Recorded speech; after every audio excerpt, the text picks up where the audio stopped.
On a mysterious island, a woman wakes up alone with no memory of how she got there or what her name is. She can't tell where she is, and there's a shell in her hand. Nobody answers when she screams for help, so she decides to blow the shell to see what happens. At that moment a second woman shows up. She doesn't remember her name either, and her object is a knife. Things get tense between them and Shell Lady takes the knife from her, only to be interrupted by a guy that tells them there are more people like them all over the shore wearing the same clothes. Soon everyone comes together and they move some tree trunks to sit on while sharing a coconut. Nobody remembers what happened, and each person woke up with a different item. At that moment they notice that their identical clothes have labels with their names on them. Shell Lady is Chase, Knife Lady is Casey, and the guy that found them is Cooper. After everyone learns their names, Chase announces she'll go looking for clues, so Brody and Donovan go with her. The trio retrieves all the items that appeared with them, but then Donovan decides to go back to the others. Meanwhile the group is starting a fire and carving the word help in the sand. While sunbathing, Taylor finds a book buried in the sand called The Mysterious Island, but she dismisses it. Donovan arrives and convinces everyone to forget their troubles by swimming. At first they have lots of fun, but soon they panic when they see sharks approaching. Everyone rushes back to the shore, but unfortunately Donovan doesn't swim fast enough and soon a shark bites him before taking him away. Moments later, Chase and Brody find a beautiful waterfall, and Brody asks Chase not to tell the others. Then they share a kiss, but when Brody asks for more, Chase turns him down. Brody doesn't accept this and pushes Chase to the ground to try to take advantage of her. Chase struggles against him and manages to push him off, then she takes out the knife to keep him at bay and runs away. Afterward Brody returns to the camp and begins giving everyone chores to do, just assuming he can be the leader and not telling them about the waterfall. Soon Chase comes back too and immediately starts beating Brody up until the others pull her back. Then Chase tells the group about the waterfall and Brody's attack, but he calls her a liar and the others don't know who to believe. That night, Chase dreams of being in a room with a gun while blood flows on the floor. In the morning, she's the first one to wake up, so she grabs an axe and a shell and goes on a walk. Suddenly she finds Donovan washed up on the shore, alive but with a bitten leg, so Chase blows the shell to call the others. Working together, they manage to move Donovan back to the camp. Afterward the group has a meeting to discuss their options. Brody thinks they should move somewhere safer, but Cooper thinks they should stay on the shore in case a boat passes by. Chase interrupts to say they should get out, mentioning she saw Mason and Hayden behaving weirdly earlier. The duo explains they counted the steps between the spots each of them showed up at, and it was always exactly 39. By using the same number to explore the area, they find a sign that says find your way back. Chase thinks the sign is a clue, but everyone else thinks it's just a sign and ignores it. Frustrated, Chase throws the shell against a rock, causing it to break. Now the shell reveals a barcode with the words property of island and a blinking device that fell out of it. Not noticing this, Chase takes a nap, and when she wakes up, she sees an inflatable raft on the sea. She takes off her shoes before getting into the water, and accidentally steps on a piece of glass. As she swims toward the raft, the blood from her foot gets the attention of the sharks. Thankfully Chase can swim fast enough to reach the raft right before the sharks reach her. In the raft, she finds various objects like medical cases and a bunch of bullets. There are also oars that she uses to return to the shore. She hides everything she's found but makes sure to check the cases first. One has medicine, but the other one has a locked box. Afterward Chase speaks to Cooper in private and after he swears to keep the secret, she shows him some of the things she's found, like stamps and a packet of gum that has 39 on it. Meanwhile Brody and Casey go looking for food and end up kissing in the woods. Later, the group sees the weather is getting worse and discusses again if they should move or not. Cooper ends up punching Brody and a fight ensues, so the others quickly jump in to separate them. A frustrated Copper leaves and Brody violently takes the knife from Chase to keep everyone at bay. Now the whole group can see he truly is crazy and turns against him, so Brody drops the knife and goes away. To everyone's surprise, Casey grabs the knife and gives it back to Chase. At that moment a storm reaches the island, so Chase takes the group to hide in the raft while Brody and Cooper put up with the rain. In the raft, the group falls asleep, and Chase has another dream. She's in a room with blood on the floor and she shoots a woman sitting on a chair. She's suddenly woken up by Cooper calling out her name, so she reveals the location and invites him inside. Once the storm passes, Chase heads back to the sign and finds the device that fell from the shell. Realizing what it is, she begins running back to the old camp, only to come across Brody, who has built a spear. After telling him to go wake up the others, Chase digs out the case from the raft and uses the device to open the box, guessing the password is some combination of 3 and 9. Inside she finds a gun, so she loads it up with the bullets before rejoining the group. Later, Casey is privately checking her scar when she's approached by Hayden, asking what happened between her and Brody in the woods. Casey confirms they did the dirty and blames herself for it, but Hayden can tell Brody attacked her. Meanwhile Chase and Copper go on a hike to look for more clues. After lots of walking and climbing a cliff, they come across a large abandoned building hotel. They see beds and a fountain with running water, so they rush back to tell the others. Brody doesn't like the idea of having to climb a cliff and an argument ensues, during which he threatens Brody with the spear. The others tell him to cut it, so an offended Brody goes away. The rest of the group asks Chase to leave too, accusing her of being the one triggering the arguments. As clouds cover the island again, Chase goes to sleep in the raft and has the same dream of the dying lady. In the morning, the group drags Chase out of the raft and takes her to the beach, where Brody is dead with a knife in his body. The others accuse Chase of killing him and don't believe her when she says she didn't, so she starts beating them up to escape. Casey hits her extra hard with a stick and Chase faints, only to suddenly wake up on a chair inside a strange room. She can't move any part of her body, and soon a nurse shows up to give her an injection without answering her questions. Chase falls asleep and has visions of the lady from the dream and the sea from the island. When she wakes up, a doctor is checking on her. He promises she'll get answers soon and uses a device to allow her body to move again. It's explained that a magnetic force field was keeping her in place, which is required to keep the prison population under wraps. Chase doesn't understand what he means by prison, but the doctor goes away and leaves her in the locked room. Soon a bunch of armed guards arrive and take her to see Warden Wells, who casually mentions Chase has military training. Wells confirms this is a prison, and the island is just a simulation they put the prisoners through as part of an experiment to see how criminals would act if they were given a second chance. Chase is the first one to have ever woken up on her own, but she'll be sent back soon. Later the nurse comes with 2 guards to connect Chase back to the simulation. Unwilling to return, Chase fights the guards off, knocking out one of them and connecting the other one to the chair using the force field. Then she takes the nurse hostage, only to throw her at the upcoming guards so she can run away. An alarm rings in the building as Chase beats down a few more guards then climbs down a pillar to reach the outside. Unfortunately she's soon surrounded by guards and they quickly knock her out. Afterward Chase is taken to a cell where the door is a force field, and the magnetic force keeps her against the wall. Eventually Chase falls asleep and dreams of the lady in the chair again. When she wakes up, the wall finally releases her and the guards take her to see Wells, who has prepared a meeting with the scientists that created the simulation. That the point of the experiment is to test nature versus nurture. They delete everyone's memories to check if changing a person's circumstances would also change their morals. They have no idea how Chase managed to wake up, and they begin discussing whether they should send her back or not. Tired of this, Wells takes Chase outside for lunch. He greatly dislikes the scientists and the simulation, but he puts up with them so the government will send them money. He also confirms that if someone dies in the simulation, they die in the real world. When she asks about Brody, Wells tells her he was an awful person and his crimes were abuse and murder, so he's happy he's dead. Moments later, the scientists announce that they'll send Chase back to the island. She immediately protests and grabs her chair to fight, but the guards quickly capture her and take her away. Then Chase is tied up outside by the neck, so she slaps Wells and tries to move, but the noose keeps her in place and Wells announces a punishment. The guards come to attack her and at first Chase manages to defend herself, but there are too many of them and eventually she gets defeated. Afterward Chase is secretly visited by Dr. Weiss, one of the simulation scientists. She tells her to stay on her path and not to be Wells' puppet because she suspects his tampering with the results of the tests. When she's about to say more, she's interrupted by the nurse and the guards, who take Chase away in a truck. During the trip, the guard punches her, so she fights him off and jumps out of the truck to escape. Chase sneaks around in the tall grass while avoiding the searching lights and eventually finds a building with a guard outside. She waits for the guy to leave with a scientist and gets inside, where she finds an advanced control center and has to knock out another guard.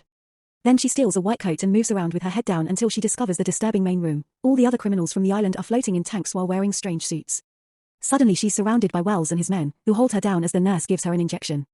An unconscious Chase is put back in her tank and reconnected to the simulation. In seconds, Chase wakes up on the beach again with her hands tied up while the group discusses what to do with her regarding Brody's murder.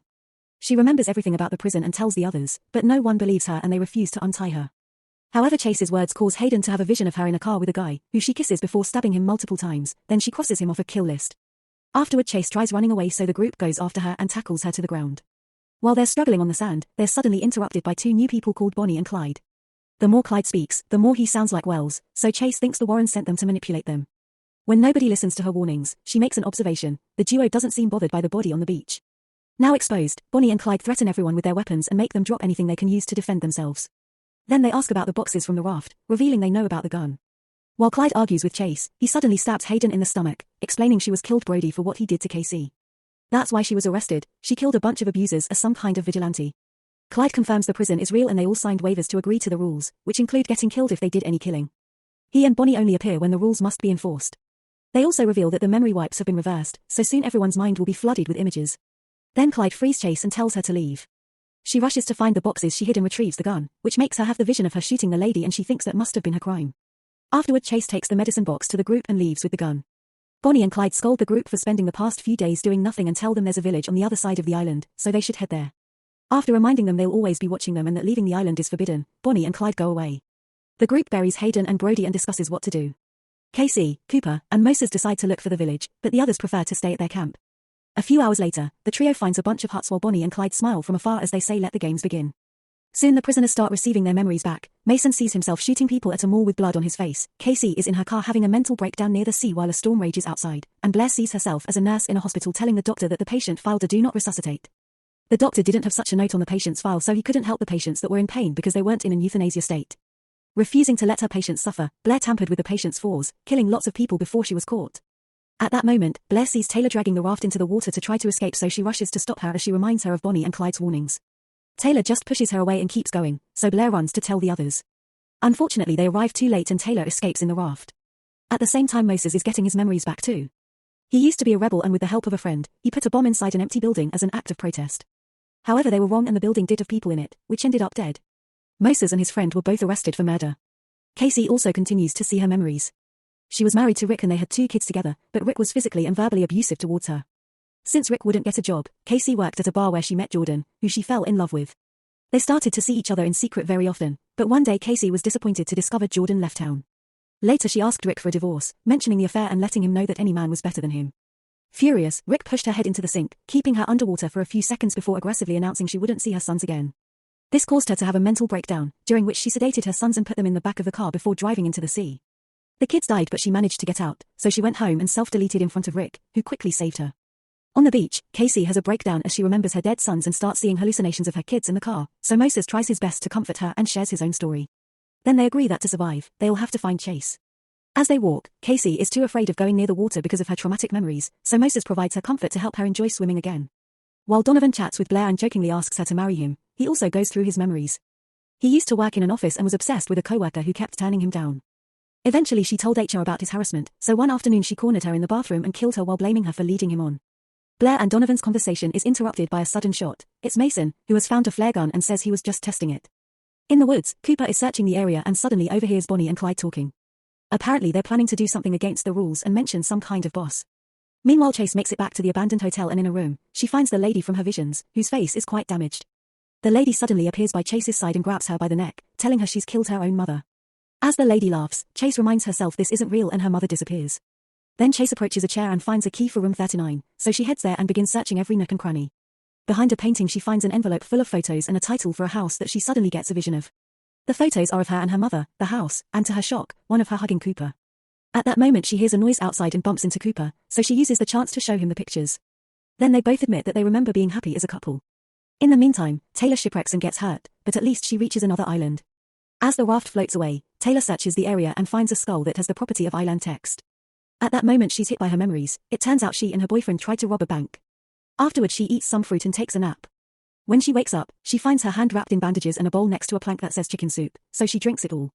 Minutes later, she's found by Bonnie and Clyde, who congratulate her for finding a place called Twoland but explain they're here because she broke the rules. Taylor explains she didn't mean to kill anyone and it was an accident during the robbery, blaming her boyfriend for the deaths. The duo then reveals that the island only has one resident who happens to be a cannibal, and the soup she ate was made with her own fingers. In the evening, Casey wakes up to see her son burning the abandoned village. She approaches the boy to stop him, telling him how much she loves him. However, the son is just a hallucination, and Moses has to pull Casey away from the flames, which are very real. Nearby, Bonnie and Clyde happily watch the fire they started. Back to Chase, she has a vision of her childhood. When she was a kid, she was bothered a lot by her classmates, but her mother was never sympathetic. She would yell at Chase and demand her to solve her problems because she didn't want a weakling as a daughter. From then on, Chase started to take fighting classes, but her mother disapproved of that too because it wasn't very feminine. In fact, the mother told her not to come home for the holidays if she didn't give up the fighting, so instead Chase joined the Marines. Cooper also has a short vision and sees himself at war, surrounded by bodies. When he sees Chase with the gun in her hand, the rest of the memory comes to him. The two of them met when they joined the Marines and fought together during the war. During a mission, Cooper was hit by an explosion and was seriously damaged, so a helicopter took him away. Chase also remembers this, and they realize the house from the pictures is the ranch they moved to after the war. Another flashback reveals that after Cooper recovered from the explosion, his face was still severely damaged and he was worried nobody would hire him like that. In the present, Cooper is looking at himself in the mirror when suddenly he sees Chase's mother next to him. She removes the bullet from her forehead and hands him to Cooper, but luckily at that moment Chase makes him snap out of it. She explains that she also sees her mom and that she thinks she killed her even if she doesn't remember it, but Cooper says they were framed. At the beach, Mason gets his leg hurt after slipping on the rocks, so Blair takes care of the wound. Donovan sees this and gets jealous because Blair had taken care of his leg first and he had thought they had something. After Mason leaves, Donovan pretends he has something in his eyes to get Blair's attention and begins talking badly about Mason.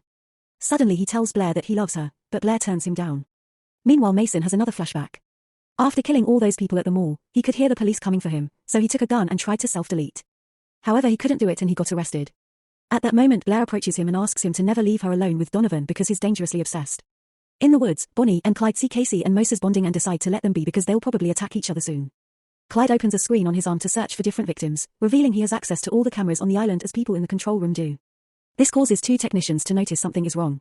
Later while Blair is away, Mason is taking off his shirt and Donovan uses the chance to choke him. Mason struggles against Donovan and they fall to the floor, but when Mason tries to grab something to defend himself, Donovan finishes killing him and hides him under some leaves at the same time by the sea. Blair suddenly remembers that she was married to a woman and rushes back to tell Donovan, only to see Mason's body on the ground. Disturbed, she falls to her knees and pretends to accept Donovan's feelings while secretly taking the flare gun from Mason. Then Blair pretends she's about to kiss Donovan to get close enough and shoot him at point-blank range, killing him instantly. Back to Casey and Moses, they arrive at the hotel and find Cooper and Chase. An argument ensues over secrets and information, so Cooper takes out a gun to shut them up, causing him to have a flashback. The farm they were renting belonged to Chase's mother, and she refused to extend the lease because they weren't making enough money. Cooper tried to plead for mercy, but the old lady began insulting him and Chase, which made Cooper angry. Chase's mother took out a gun to make him leave and Cooper tried to take it from her, so she hit him with a vase, and in the struggle the gun was accidentally shot, killing her. In the present, it's revealed that Cooper was so lost in the vision that he has fired the gun here too, killing Moses. While Casey hugs the body, Cooper tells Chase he killed her mother and made it look like a break-in. Chase gets very upset and is about to punch him, but suddenly Clyde shows up and stops her, saying he'll take it from here. Clyde starts fighting Cooper while Bonnie goes after Chase.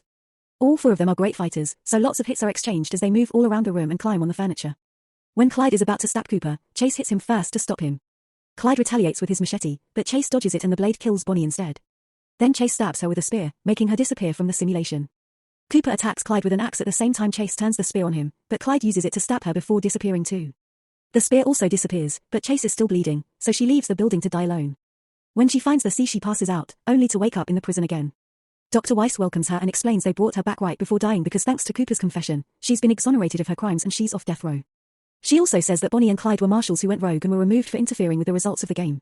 While the doctors check on Chase's health, Wells tries to visit her, but Weiss stops him and implies he'll be investigated for his involvement in the marshals' misbehavior. Furious, Wells finds the nurse and convinces her to be on his side because otherwise she'll go down with him. When Chase is taken to see a psychiatrist, she learns that the names on the prisoners' shirt labels have been their surnames, and her actual first name is Gabriella. The doctor reveals that all the prisoners went into the simulation voluntarily because it would get them out of death row and they signed non-disclosure agreements. This was mandated by the government, saying the experiments should only be done on those truly irredeemable, which in Texas is a low bar. To this day, nobody has reached redemption in the game to win it. After a few more tests, Chase is taken to see Wells, who reveals all her mother's money went to a hospital so she has nothing to go back to. He also admits he did try to sabotage the program because the other prisoners are awful people who don't deserve a second chance or to get tax money wasted on them. Then he offers her a deal. If she doesn't tell the scientists about his plans, he'll take Cooper out of the simulation so she can have her revenge. Chase immediately accepts. Meanwhile, the scientists tell Bonnie and Clyde that they'll go to jail for their actions, but their sentence may be smaller if they were under someone's orders. However, the duo is too scared of Wells and doesn't mention his name. Afterward, Chase has to meet with the scientists one last time before she's released to tell them about her experience. They ask her about the gun she found because they didn't put it in the code, yet Chase doesn't mention Wells' name either. Then the scientists explain that 39 is the number of steps from the end of the cell block to the electric chair. Chase finds this very sadistic and points out there's no way all this money is being spent to rehabilitate criminals, so she suspects they have a secret profitable reason. Wells agrees and an argument ensues, but at that moment he gets a call from the governor, so the meeting must be paused. A guard takes Chase back to the lab while explaining she has to wait for her paperwork to leave. Suddenly Wells appears with the nurse, who captures Chase with a force field and is about to kill her with an injection. Luckily Weiss shows up and orders the guards to stop him, but as Wells is escorted out, he tells Chase she still doesn't know everything. Later the scientists judge Wells, revealing he was the one to put the cannibal on the island too and that the nurse has betrayed him. An offended Wells starts screaming and again tells Chase that they're hiding something from her, so the guards take him away. Afterward Chase finally gets ready to leave and she's approached by Weiss, who finally confesses the last secret as she gives Chase an injection. Suddenly Chase's face changes, revealing she's actually quite old. She's been in prison for 25 years, but when the prisoners enter the simulation, their avatar appears at the age they committed the crime. The illusion is only in the prisoners' minds, everyone else has always seen her as an older woman. Chase realizes Cooper must be old too and demands to see him, but Weiss says it's not possible because he's still on the island. As Chase finally leaves the prison, she sees the city outside and discovers how much the world has changed in almost 3 decades. Meanwhile Wells appears on the island too and Casey and Cooper welcome him to One Land.